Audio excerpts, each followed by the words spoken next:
5ই December 1945 দুপুর 2:10 আমেরিকার 5টি অ্যাভেঞ্জার ফাইটার প্লেন তাদের 3 ঘন্টার রুটিন প্র্যাকটিসের জন্য একসাথে আকাশে উড়ল, যেটি পরিচিত ছিল ফ্লাইট 19 নামে। ফ্লাইট 19-এর গ্রুপে ছিলেন 14 জন মেম্বার এবং এই 5টি টর্পেডো বম্বার ফ্লাইটের নেতৃত্বে ছিলেন অতি বিচক্ষণ লেফটেন্যান্ট চার্লস টেইলর। শান্ত পরিবেশ, রৌদ্রোজ্জ্বল আকাশে ছিল না বিপদের কোনো অশনি সংকেত। কিন্তু যাত্রার মোটামুটি 2 ঘন্টা পরে ফ্লাইট 19-এর স্কোয়াড্রন লিডার দেখেন ওনাদের প্রতিটি বিমানের কম্পাসে চলছে অদ্ভুত সক্রিয়তা। কম্পাসের কাঁটা সঠিক দিক নির্দেশ করতে পারছে না, কাঁটা ক্রমাগত ঘুরছে। 4:56 লেফটেন্যান্ট চার্লস টেইলরের একটি রেডিও বার্তা পাওয়া যায়, যাতে তিনি বলছেন তিনি জানেন না বর্তমানে তিনি কোথায় আছেন, কোন পথে গেলে তারা তাদের গন্তব্যে পৌঁছাতে পারবেন। আকাশও ক্রমাগত কালো হয়ে আসছে। তার মনে হচ্ছে তিনি রয়েছেন গালফ অফ মেক্সিকোর ওপর, কিন্তু তিনি নিশ্চিত হতে পারছেন না। সন্ধে 7টা নাগাদ লেফটেন্যান্ট টেইলরের শেষ রেডিও বার্তাটি পাওয়া যায়। তখনও তিনি ছিলেন দিগ্ভ্রান্ত। এরপরেই ফ্লাইট 19-এর 5টি বিমানই অতি অদ্ভুতভাবে অদৃশ্য হয়ে যায়।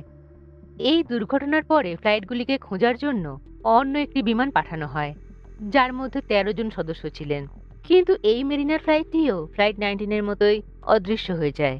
এরপর এই 6টি বিমানকে খোঁজার জন্য বহু চেষ্টা করা হয়, কিন্তু কোনো হদিশই আর পাওয়া যায়নি। যেন সত্যি জমিন খা গেই ইয়া আসমান নিগল গেয়া। কারণ না 27 জন ব্যক্তিদের কারোর কোনো মৃতদেহ পাওয়া যায়, আর না কোথাও প্লেনগুলির কোনো বডি পার্টস পাওয়া যায়। এবং অদ্ভুত ব্যাপার হলো, এইসব প্লেনগুলি সমুদ্রের ঠিক যে অঞ্চলে অদৃশ্য হয়ে যায় সেটি বর্তমানে ইতিহাসের পাতায় একটি কুখ্যাত রহস্যময় জলভাগ, যেখানে প্রায় 3000টির মতো জাহাজ আর প্রায় 200-র মতো বিমান অদ্ভুতভাবে অদৃশ্য হয়ে গেছে। আজ শোনাবো সেই অদ্ভুত জায়গা বারমুডা ট্রায়াঙ্গেলের অদ্ভুত কিছু কাহিনী, সাথে জানাবো বিজ্ঞানীদের কি মত এই জায়গাটি সম্বন্ধে। নমস্কার, আমি সুদীপসা।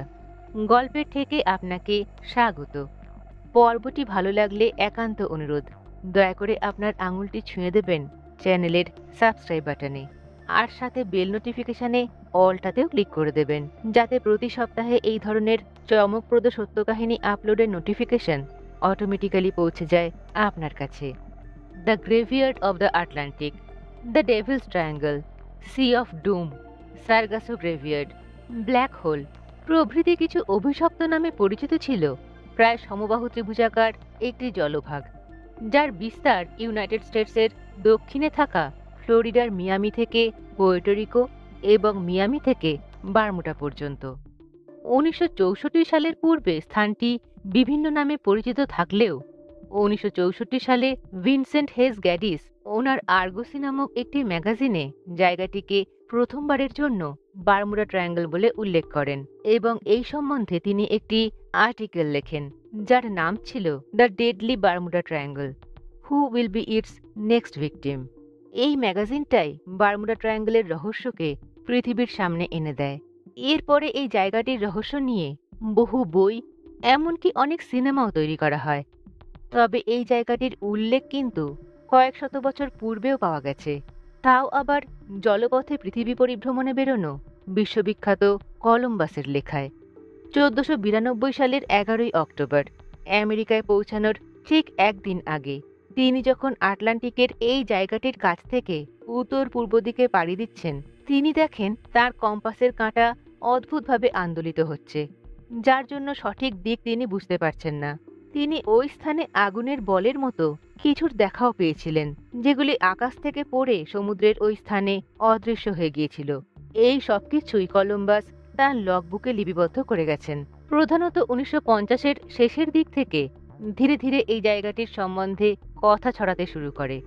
জোসুয়া স্লোকাম নামের এক সাহসী নাবিক একা সমুদ্রপথে পৃথিবীকে দেখতে বেরিয়েছিলেন।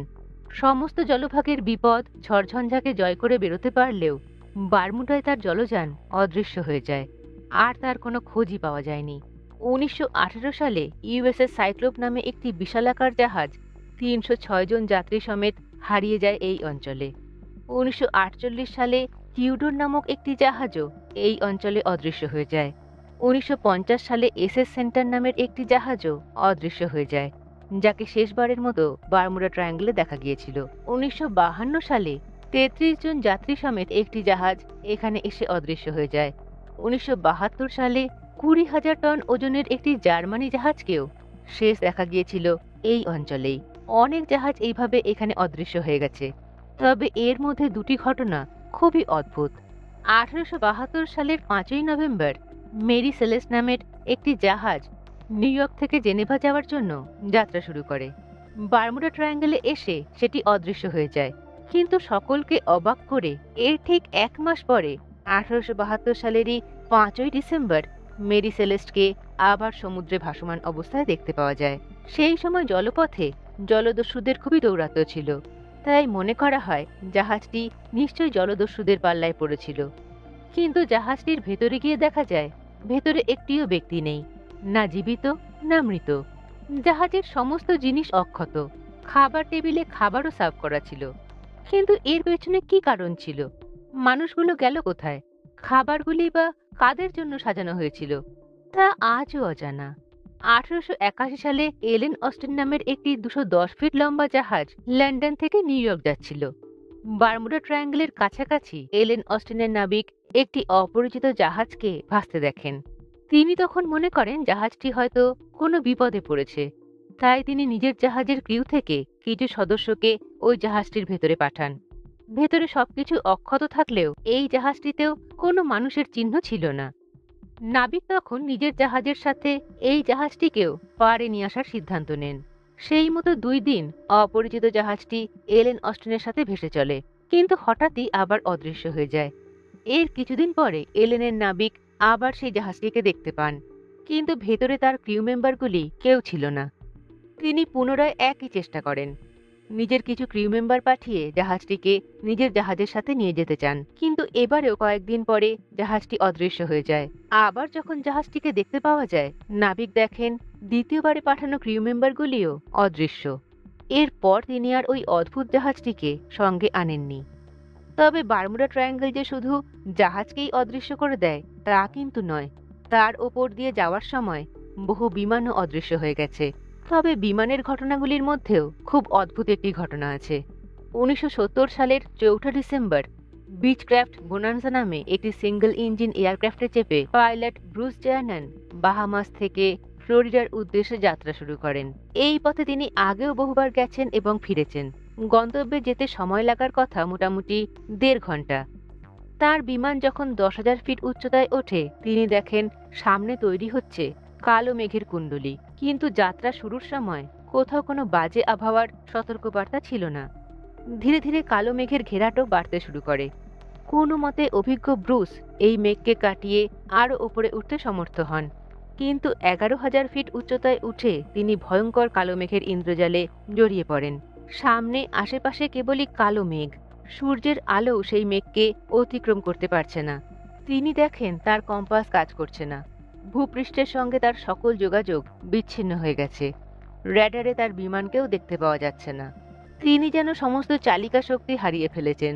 কি এক অদৃশ্য শক্তি যেন বিমানটিকে পরিচালনা করছে, যেন তিনি কোনো অন্ধকার সুড়ঙ্গের মধ্য দিয়ে প্লেন নিয়ে উঠছেন। এই অবস্থা স্থায়ী হয় মোটামুটি 28 মিনিট। এরপরই হঠাৎ তিনি সেই নিকষ কালো মেঘের কুণ্ডলী থেকে বাইরে বেরিয়ে যান। আবার তার কম্পাস কাজ করা শুরু করে, র্যাডারেও তার বিমান আবার দৃশ্যমান হয়। কিন্তু সবচেয়ে অবাক করার মতো ঘটনা তখন ঘটে যখন ব্রুস দেখেন 1.5 ঘন্টার যাত্রাপথ মাত্র 45 মিনিটে অতিক্রম করে তিনি ইতিমধ্যে নিজের গন্তব্যে পৌঁছে গেছেন।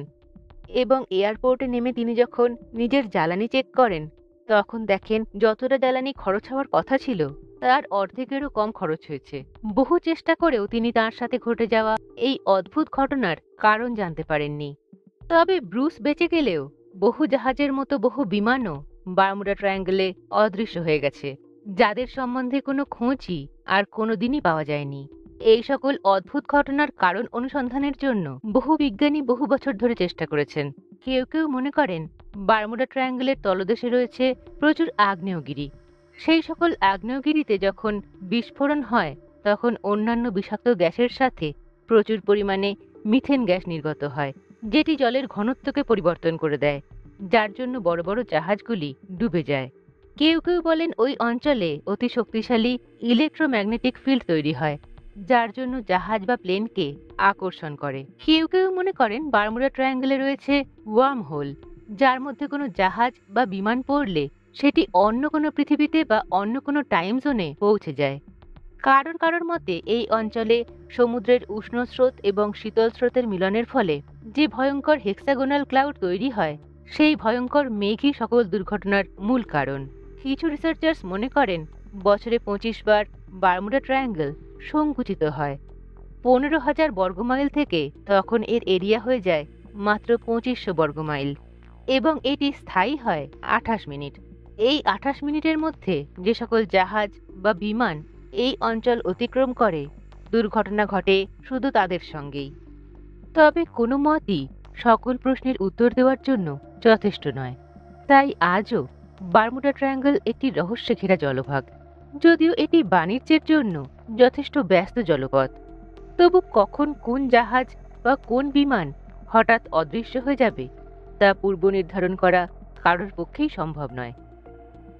পর্বটি শোনার জন্য অনেক ধন্যবাদ এবং কৃতজ্ঞতা। আজ তাহলে এ পর্যন্তই। দেখা হবে আবার আগামী সপ্তাহে। সঙ্গে অবশ্যই থাকবে নতুন কোনো ইন্টারেস্টিং সত্য কাহিনী। ভালো থাকবেন। নমস্কার।